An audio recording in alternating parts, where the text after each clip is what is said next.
This is Focus on Your Health. It's brought to you by Kingman Regional Medical Center in historic Kingman, Arizona. I'm T.G. Lafredo, and this week on the program, my guest is Will McConnell. He is the new president and CEO of Kingman Regional Medical Center. Mr. McConnell, welcome to the program. Thank you. Glad to be here. I'm glad to be here. I'm glad to be talking with you, and I feel like I should begin with an apology.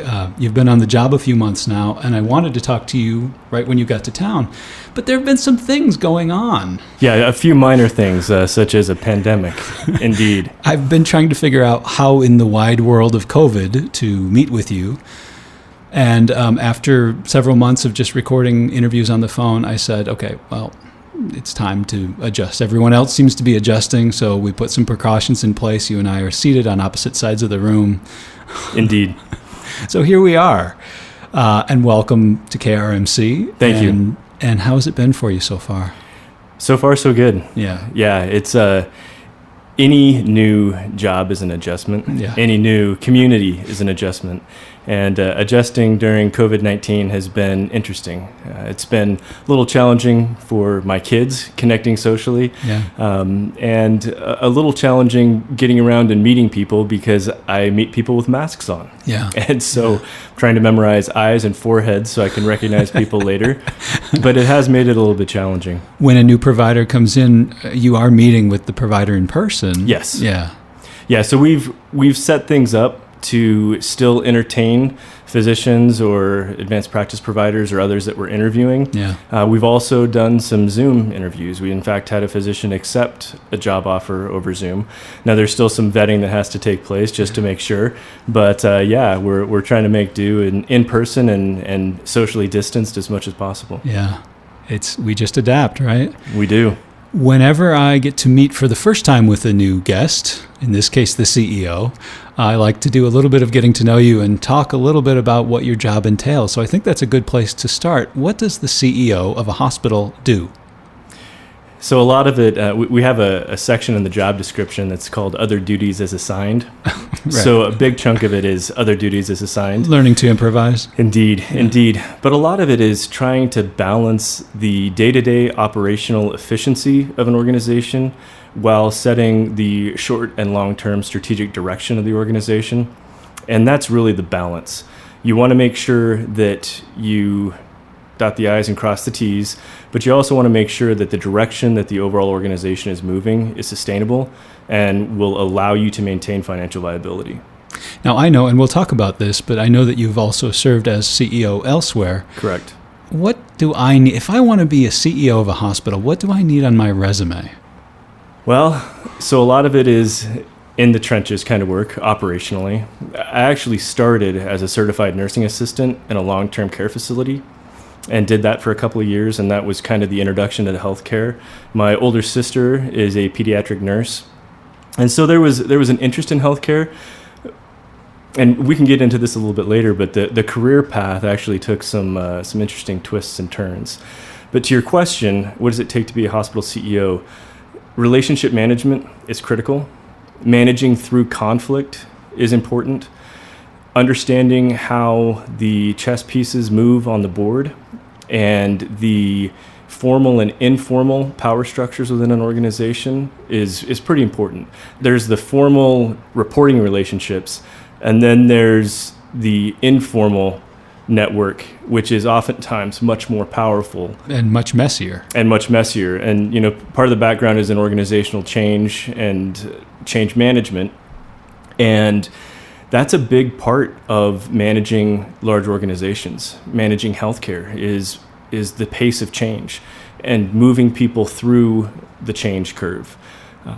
Other things needed to be a CEO.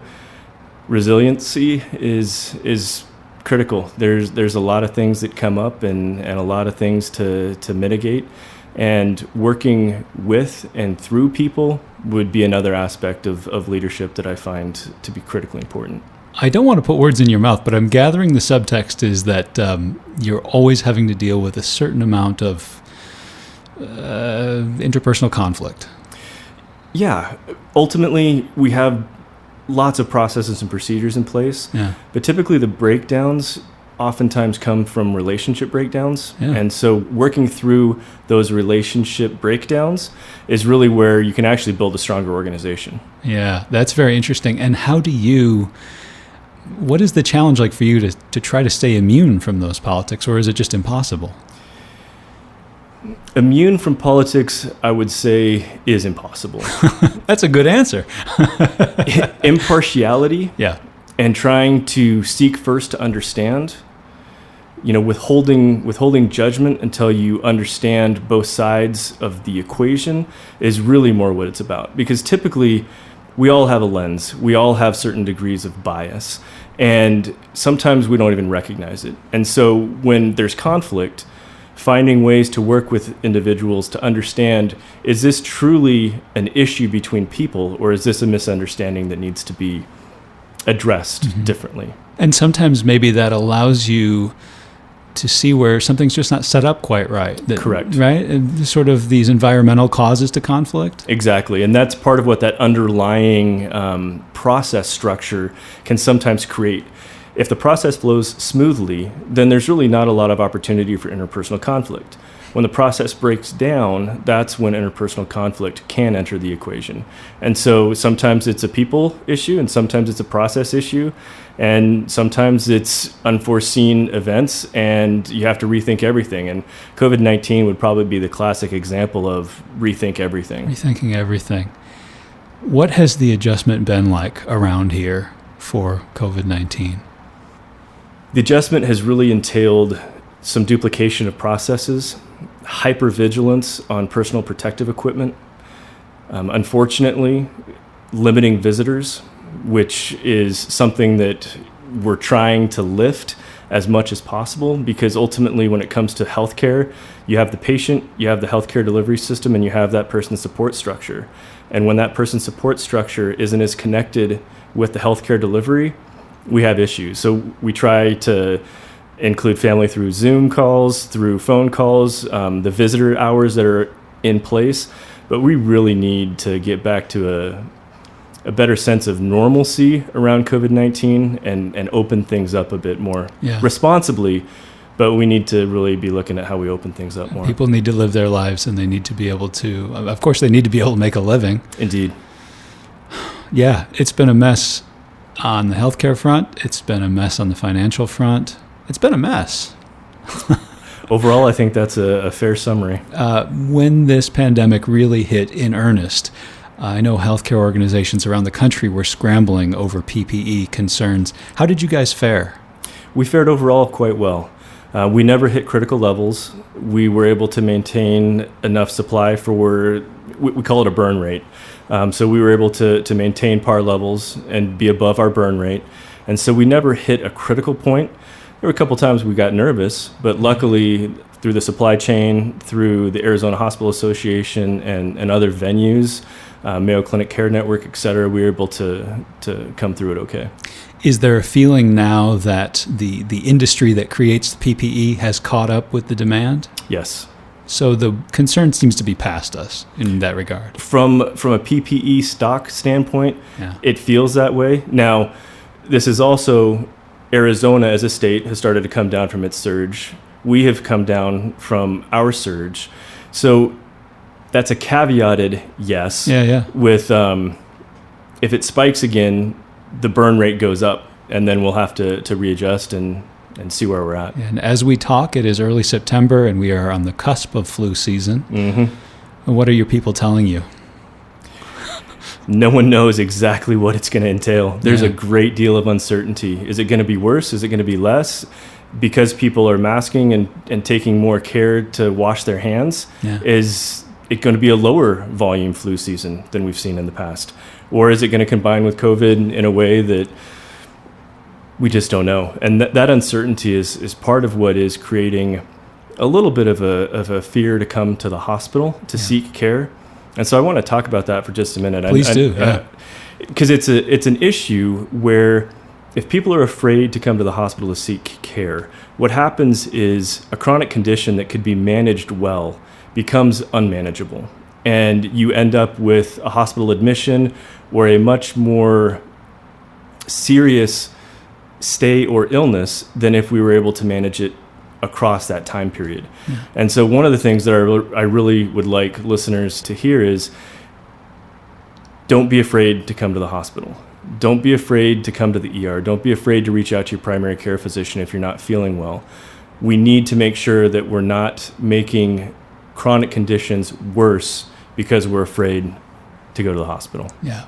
My wife, who's a pediatrician, has recently made me aware of some studies that have shown that kids are way behind on their vaccines because of COVID-19. Interesting. Yeah. And of course, there's a lot to be concerned about there too, right? And I was just thinking, even if we could snap our fingers and make this go away, I had this conversation earlier today, we would still be feeling these ripples for a long time to come. Absolutely. Again, from a financial standpoint and from the healthcare standpoint, that a lot of people have let things go. And you can see how it happens, right? Because for a long time, we didn't know what we were dealing with. And we saw the news out of Italy and New York City. And we said, stay home. Don't go anywhere. No matter what you do, don't go anywhere. And people are thinking, well, the sick people are at the hospital. I can't go there. Exactly.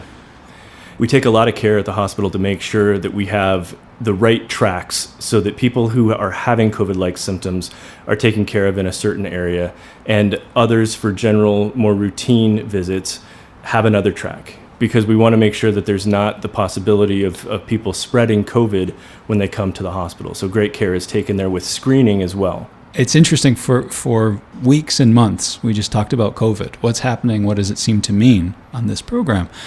And earlier today, I was speaking with some of your RNs involved in KRMC hospice.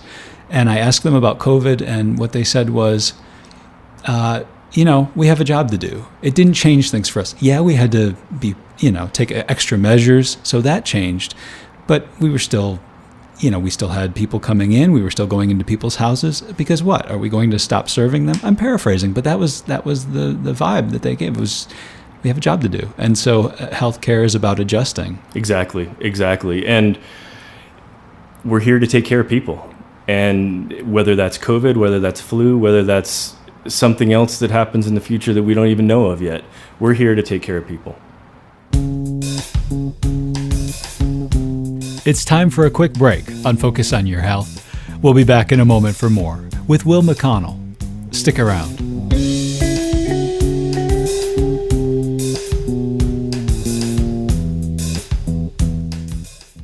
Support for the Arizona Community Radio Network is provided by Kingman Regional Medical Center. At KRMC, we provide free or low-cost mammograms to women ages 40 and up, regardless of income or insurance. Breast health is essential. Call the Imaging Center 692-2727. KRMC.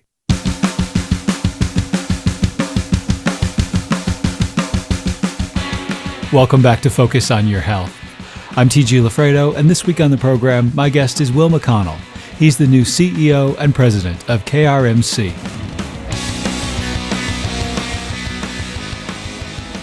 While I have you under my interrogation light, I want to return to your CV because I was looking at it, and it's an interesting course. I don't know if it's a course or more of a constellation, but you have a master's degree in business administration, a master's in manufacturing technology, a master's certificate of finance, and a PhD in interdisciplinary studies. So is this something that happened piece by piece as your career demanded it, or did you have some long-term kind of objective in mind way back? It was a series of decisions that at the time, making the best decision with what was in front of me. Yeah. And now looking back, it seems a very straight line. Yeah. Where in the moment, it felt much more windy. So just to kind of give a little color commentary, please, on that background. So my bachelor's degree is in liberal arts with a minor in Spanish, which means unemployment or more school. O puede trabajar en un restaurante. Exactamente. So luckily I married up in life, and my wife convinced me that a second bachelor's degree was not the brightest move. Uh-huh. And so she encouraged me to apply to a master's program in manufacturing technology and construction management. By the way, I have 2 bachelor's degrees, so I take umbrage at that, but go ahead. Fair enough. And so I actually thought I was going to go into the construction industry. I had been a certified nursing assistant. I had also framed houses. My father was a general contractor and a house painter. And so the master's degree, I thought I was going to go into commercial and residential development. I got a graduate teaching assistantship and found that I really enjoyed teaching. And that moved me into the PhD program. And so the PhD program was focused on organizational behavior and change management, statistics, and human resource development. In that PhD program, the CEO and COO of Poudre Valley Hospital, because this was in Fort Collins, Colorado, they were in that PhD program. And that kind of swung me back into healthcare. And I started working at Poudre Valley Hospital, finished my PhD, and then Poudre Valley Hospital was on a hiring freeze at that time. And so that shifted me out to Virginia. And that was where started moving up through the ranks, so to speak. And while the PhD was great from an organizational behavior and change management perspective, from a healthcare leadership perspective, people were looking more for an MBA or an MHA, which is a Master's in Healthcare Administration. And so at that point in time, again, goes back to my wife. She was listening to the radio, and Wake Forest was advertising their MBA program in Winston-Salem, North Carolina. And I ended up applying, got the MBA, and that was what brought me to Durango, which is where I spent the last 10 years. Yes, that brings us to Durango. You spent 10 years at Mercy Hospital in Durango. Correct. The last 3 of which you were the CEO. How did that help you prepare for this gig? So that helped me prepare for it by having walked the path. And I know that doesn't make a ton of sense, but having sat in the chair and having the organizational weight and the decision making, it changes how you approach problems. It changes how you enter a meeting. It changes how you engage with people, because there's a difference of when Will the person is talking and Will the CEO is talking, and making sure that you are understanding how your words are being received is critically important. Yeah. And that was something that I learned there through just really talking to people and just receiving feedback about me as a leader and me as an individual. And so being able to bring that here, having experience sitting in the chair, working in a smaller community where the community really identifies with the hospital.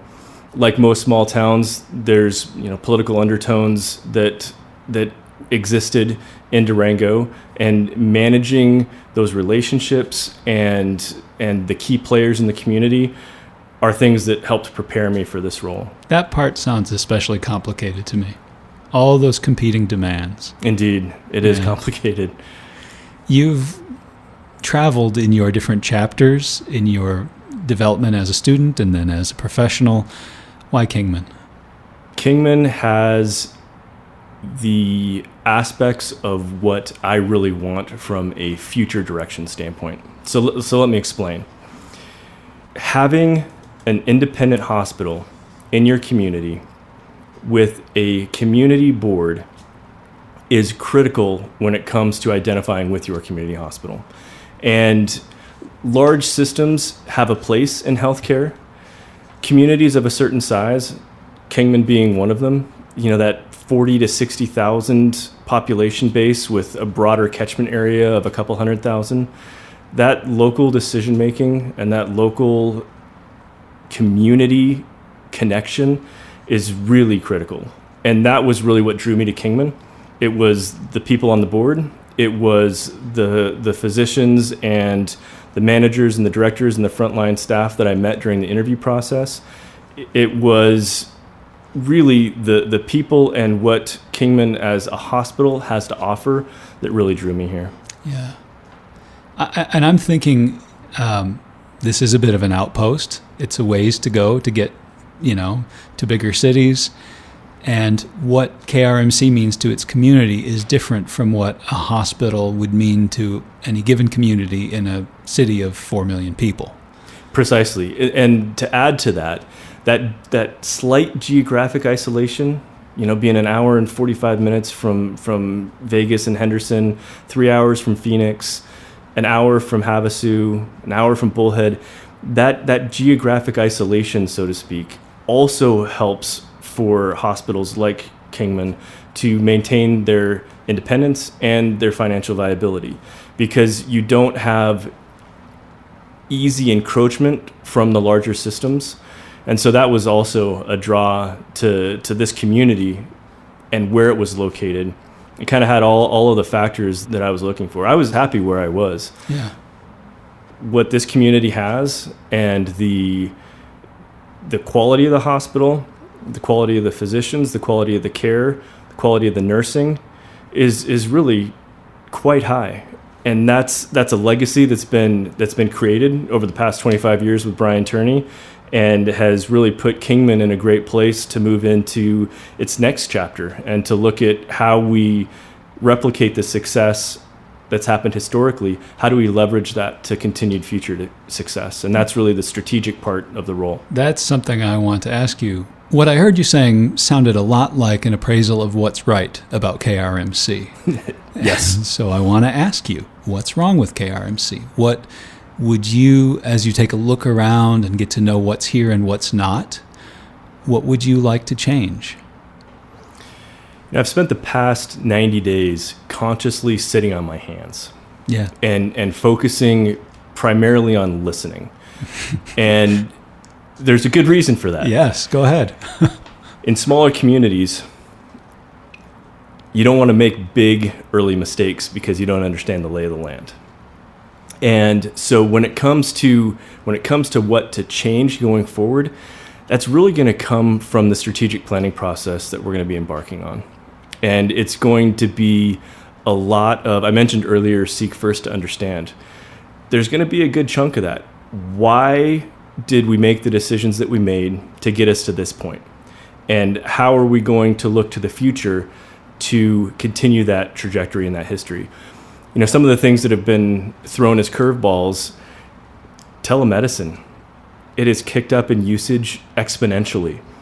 Some of the barriers from a reimbursement perspective have been solved with COVID. Will they continue to be solved in the future? Yeah, that's the next question. So some of those factors are going to go into this. So when it comes to the question, what would I change or what's wrong? Yeah. I know that's not the nicest way to phrase the question.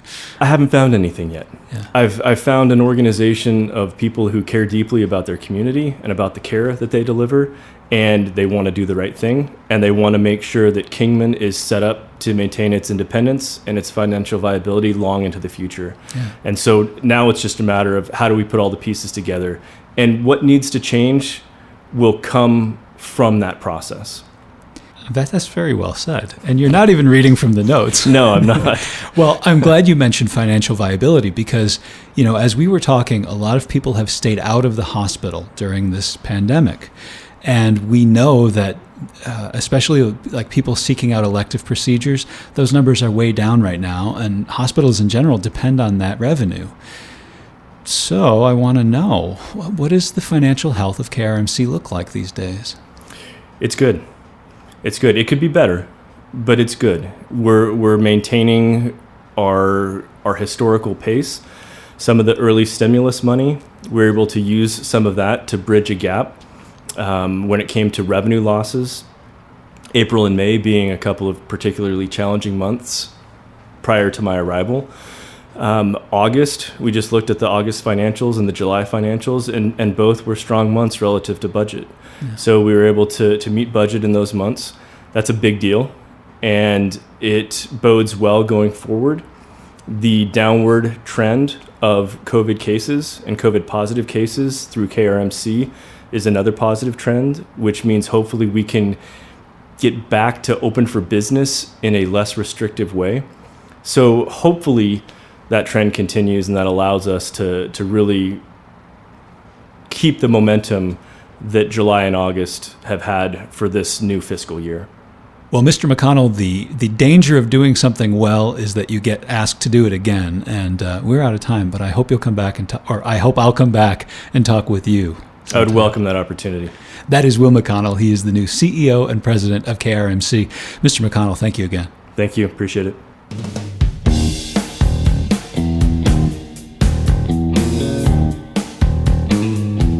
And that is the program. That's Focus on Your Health. I'm TG Lafredo. Thank you for listening. We'll catch you next time.